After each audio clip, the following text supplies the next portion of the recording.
What's that? Can you hear the sirens? No. I couldn't. But yeah, that's funny.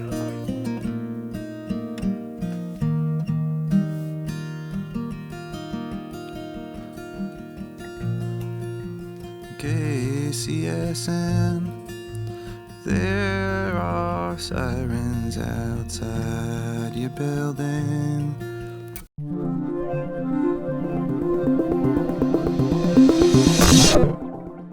Welcome to another 88.5 SoCal Sound session. We are here with Christian Lee Hudson. Welcome back. You've been here before. Yeah, thanks for having me. It must not have been so bad that you came back. Wasn't that bad. I mean, I've forgiven a lot and really moved on after what happened last time. But Thank you. Thank you so much. Yeah, you're welcome. Everyone deserves it.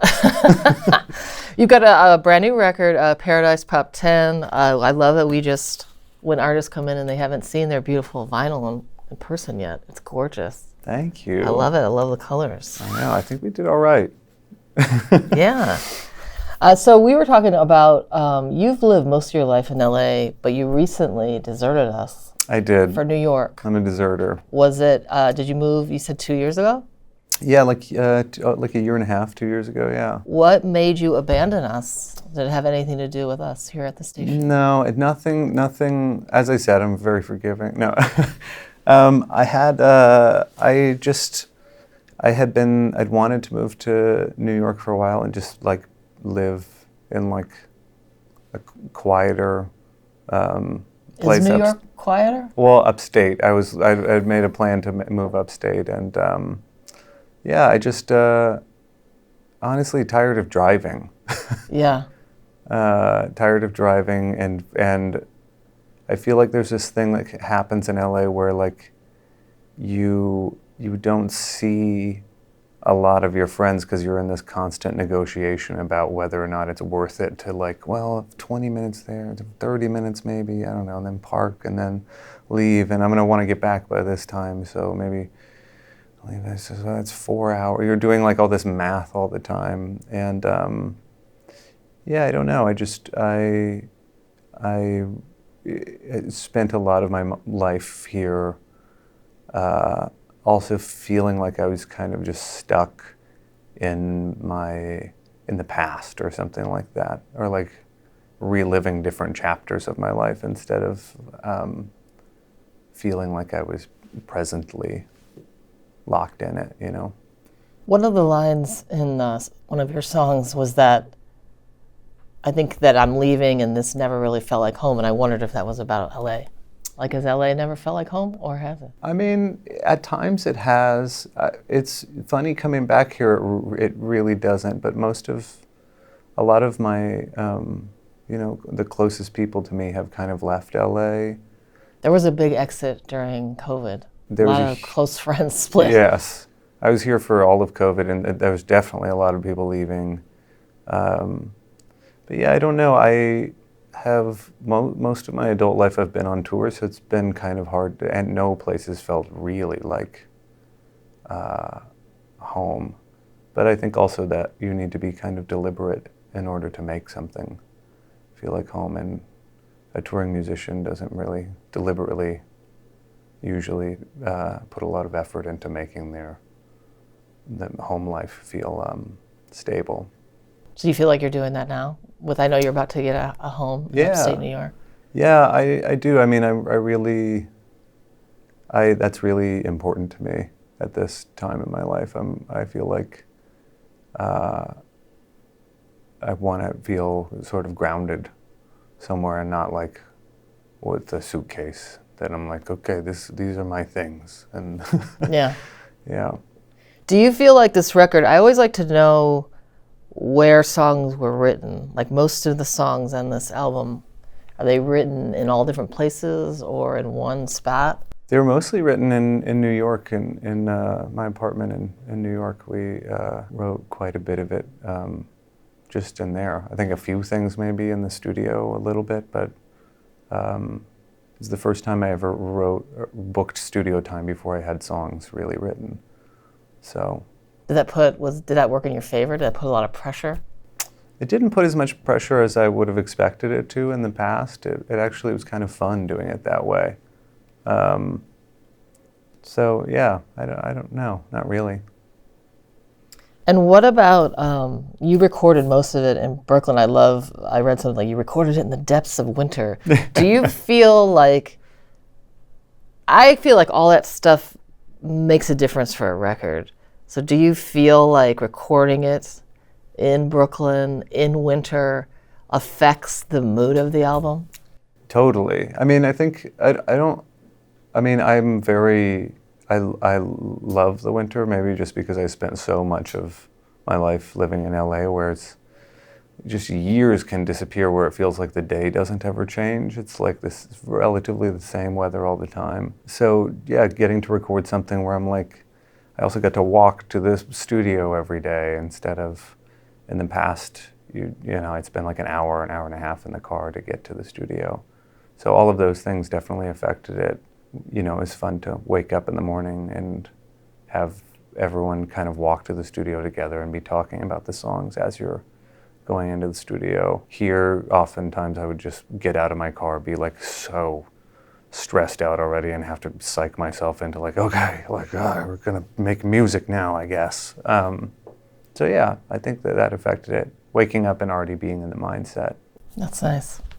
What about, let's get into some of the songs you're going to perform today. Carousel Horses, which we've been playing, and the record every record you've worked with Phoebe Bridgers as well, as co-producing with you. Yeah. Big fan. We love playing her music here as well. Me too. You guys have similar songwriting styles. Where do you think, listening to your music, it really feels like you're listening to a diary entry, or it's like a stream of consciousness. Do you have to work hard? Is it a stream of consciousness for you?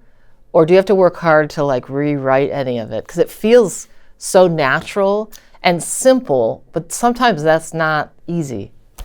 I mean, yeah. Sometimes I would say that it's not. The ones that I end up liking a lot kind of come out fairly easily, but both of us, I feel like, do a lot of editing of things and trying to make sure that it all makes sense. It's kind of like trying to like rewrite a dream you had or something like that, where it's like, okay, it was my childhood home, but it wasn't my childhood home. Like I had never been there before, but I knew where certain stuff was, and there was this trapdoor. It was like, there's a lot of, I think, like kind of, it comes out sort of stream of consciousness often, and then reorganizing it to make it narratively make sense, maybe. And how about Carousel Horses, when you put that song together? So that has Phoebe and also your fiance Maya Hawke on it. How did that song come together? And you recorded that here in LA, right? Yeah, we did. That was part of like the second session that we did for this record. Because we did the first chunk, and then we wrote 2 more songs. And I was like, oh, maybe we should or 3 more songs, try and throw those on there. That one came together the night before our last day in the studio. I had worked on this record for this Australian artist called Phoebe Go, and there was one song that I really liked that we had started together that... Did you steal it back? I asked Phoebe Go if we could take it back, and Maya and I just sat in the house and wrote it in like an hour and recorded it the next day. And that was, I mean, really fun and very quick turnaround on a song, quicker than usual. And what about, you've also produced Maya's record, right? Yeah. How is it, I guess, for one, to be a couple and work on music, but how different is it for you to produce someone else's and then your own? It's much more relaxing to produce someone else's. Because you know how, or I, not to make a generalization, not everyone, but like I find it much easier to believe in and root someone else on than myself. So working with people like Maya or anyone else, it's usually like, well, yeah, you're amazing, so let's just figure out how to do what you want to do, and it's always going to be good. Let's just keep the focus on, you know, the making it fun and feel natural and like an amplification of your self. And it's harder to do. I feel like it's harder to do with your own music sometimes because you're like, it's, you know, harder to be your own cheerleader. And your own critic. You're Yeah, probably, like, yeah. really critical Well, the on critic yourself. is often a lot louder. Yeah, for sure. Yeah. Let's get into another song, really pretty, Flamingos, which you're performing. I love the line, "Losers remember the people who won. Winners are never afraid to lose." Do you think you're a winner or a loser? I don't know. You're like, sometimes both. I don't know. I don't typically think about things like that. Most of my songs are kind of like little sort of character songs. This one in particular came from like there's a quote of this basketball coach, and now I can't remember his name, but he said something to the effect of like, losers only think about the winners and winners only think about the game. And I thought it would be a funny thing to, or not funny, but like an interesting thing to give a character in them when they're talking about their love life, like to think about it as a game. I thought was really sad and gave the person kind of a cool flavor that made it kind of obvious why they were not winning. Yeah. Yeah. How about another song you're going to perform, After Hours? Can you tell me a little bit about the writing that went into that? Yeah, that's actually the only one that wasn't written in our apartment. It was written in on a plane. I was flying back from Europe, and I had read this story. There's a short story by this young fiction writer called Sam Berman that he wrote this story called Dogs of a Lesser Breed. That's essentially, it's like kind of like a story about a person living in kind of this corporatized heaven who was about to meet up with someone who he knew in real life that finally got there or something. And I loved his version of heaven and also wanted to do like, there's this like trope, I feel like in songwriting of like doing the writing to like someone who has died, you know, the letter that, you know, that could never reach them. And I thought it would be fun to try and do the reverse of that, where the person who's passed on can't reach the person who's still living, that kind of thing. Do you do any kind of like there's always kind of songwriting boot camps. Do you take a lot of that stuff? And I don't, but I'm interested in it. I know a lot of people that have, and like I know a lot of people that do like we're gonna write a song every day for 2 weeks, and I would love to be that disciplined, but I'm not. I'm like, oh, but what if I'm in a bad mood this second day? Or, you know. But no, I think about it a lot and I talk with all my other friends who are songwriters a lot, which might have the same effect, though I don't know. When you were growing up, who were your big idols for songwriters? I loved Elliott Smith a lot. I loved Hank Williams. I loved Joni Mitchell, Amy Mann, like really. Till Tuesday, reuniting I didn't know that. for this special Wow. concert here. That's awesome. Yeah. I'm a massive Amy Mann fan. Yeah, she's awesome. Those were like the big ones, and like a host of other like. The really notable ones were like, you know, when you're in high school or something and you see someone who is around your age, like playing in a church or something like that, and you're like, wow, I didn't know, I thought that was for like famous people. Like, that's just a guy that I see at school. And then, yeah. That's cool. All right, tell me 3 albums that you couldn't live without. Suicaine Gratifaction by Paul Westerberg. Let's see, what else? Not to put you on the spot. No, Please. I'm Supreme Gratification. That was my immediate gut reaction. I mean, like cheese ones that make me sound like a dope or whatever, like Blue, Joni Mitchell. Couldn't live without that. And maybe I'm going to say this just because I've been listening to it a lot recently, but Mental Illness by Amy Mann, who we just talked about. Those are like two that I listen to often and one that I return to often. That's great.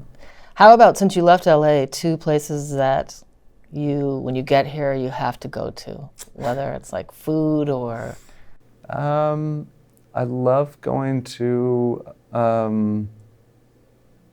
do I do when I get here? I'm such a weird, I mean, I love going to see, going to the movies, kind of. Oh, see what's playing. Like I used to love the Vista Theater, though I haven't been there in years. Every time I come back now, I'm like, I never have time to actually do anything. Yeah. But if I had a moment, I would go to the Vista and see a movie in Silver Lake. And just because it's convenient geographically, I might go to have dinner at All Time down the street. That's cool.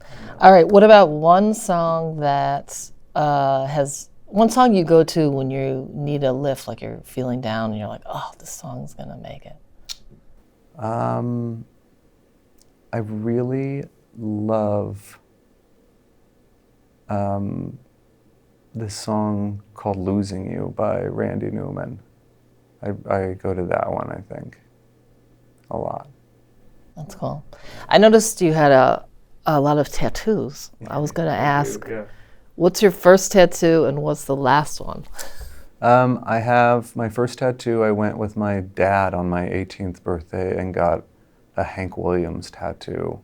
Was it a picture of Hank Williams? No, it just says Hank on my arm, which people are often like, what's the list of names on your arm or whatever? I'm like, oh, it's just country stars that I liked when I was,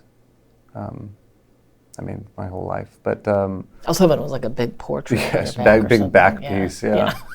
With angel wings. It has like 1932 to 1952 or whatever. That was my first tattoo. My dad just played me Hank Williams tapes a lot when I was growing up, and that is how I kind of learned about songwriting. And my last tattoo, I think, is an Elliott Smith tattoo. Phoebe and I got matching Elliott Smith little blue heart tattoos. So 2 music tattoos. And now I've sworn I'm not ever getting a tattoo again. And might even get new skin, just to cover over some of the regretful ones. I see. All right. Well, thank you so much, Christian Lee Hutson, for coming by. The new record, Paradise, Pop 10. It's been great chatting with you. Thanks for being here. You too. Thanks for having me.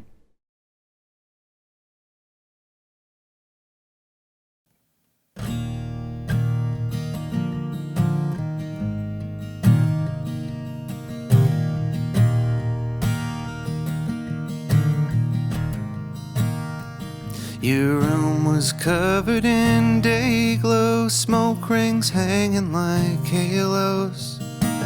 How could you know how I feel? You can identify trees just by looking at the leaves. How could you know how I feel? I'm no shrinking violet, I just like being quiet. How could you know how I feel? And like carousel horses, we're set on our courses. You're always right on my heels. How could I know how that feels? You say you tried everything.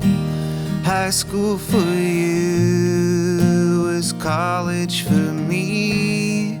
Don't flatter yourself, you're not my first is your go-to line, and it always works. I grew up in a fog, I always knew how to withdraw. How could you know how I feel?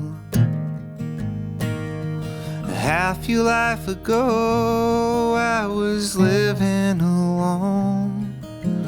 How could you know how I feel? You broke the news in our favorite corner booth. How could you know how I feel? You said you shouldn't feel stupid, I just knew before you did.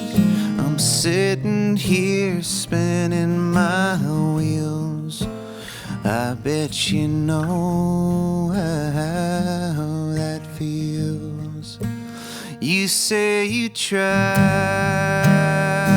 everything, holding back, leaning in, and all of it hurts. Nothing changes, nothing works. Talking me off of the ledge. No, you can't touch me yet. I've got a system for that. I can watch my own back.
Taking the red eye over the date line. A sea of slow walkers are all taking their sweet time. You're on the phone with your brother, sitting in the bay window. Taxis idling outside like pink lawn flamingos. You're planning a party to bring in the new year, to clean out the cobwebs and convince me to move here. Losers remember the people who won. Winners are never afraid to lose.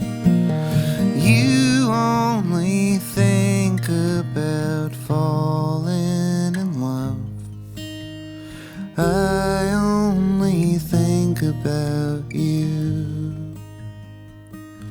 You live for a summer in the Sylvia Hotel, chasing paper airplanes down the stairwell. Your world was collapsing, you couldn't have stopped it. Your jokes became armor, your pain became gossip. You were like a coyote stuck in a diorama, born with a silver spoon and golden handcuffs. Losers remember the people who won. Winners are never afraid to lose. You only think about falling in love. I only think about you.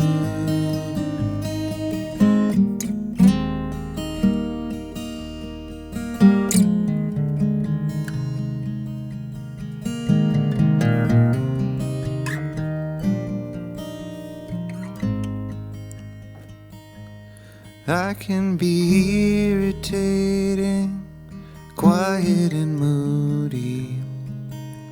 I feel like an orphan, that's all there is to me. I watch you cradle a watermelon under your sweatshirt. You had a bad mom, I bet you'll be better. Losers remember the people who won. Winners are never afraid to lose. You only think about falling in love. I only think about you. I only think about you.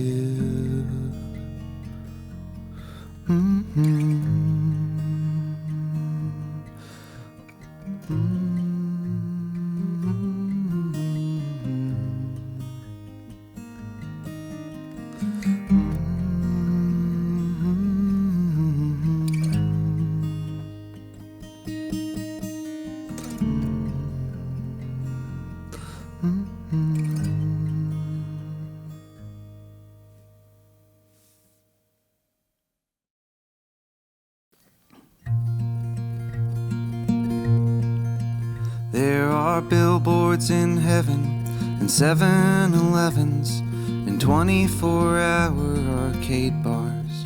A lazy river that runs between the suburbs and slums. The speed limit's enforced by radar. I live by myself in a duplex for now, with a pretty good view of the pyramids. At night I take the train home, sinking to new lows, and picture you practicing pirouettes.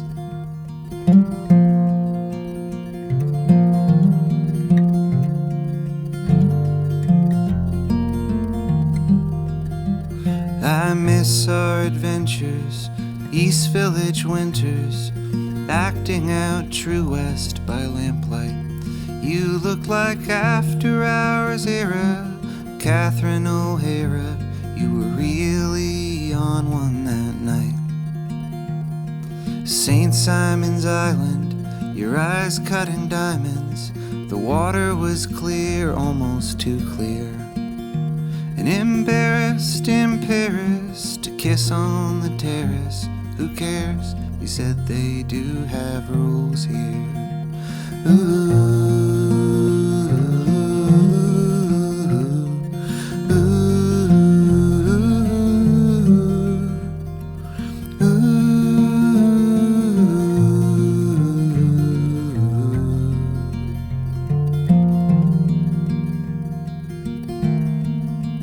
There's a Diet Coke fountain, there's no good Italian, there's free shuffleboard in the main hall.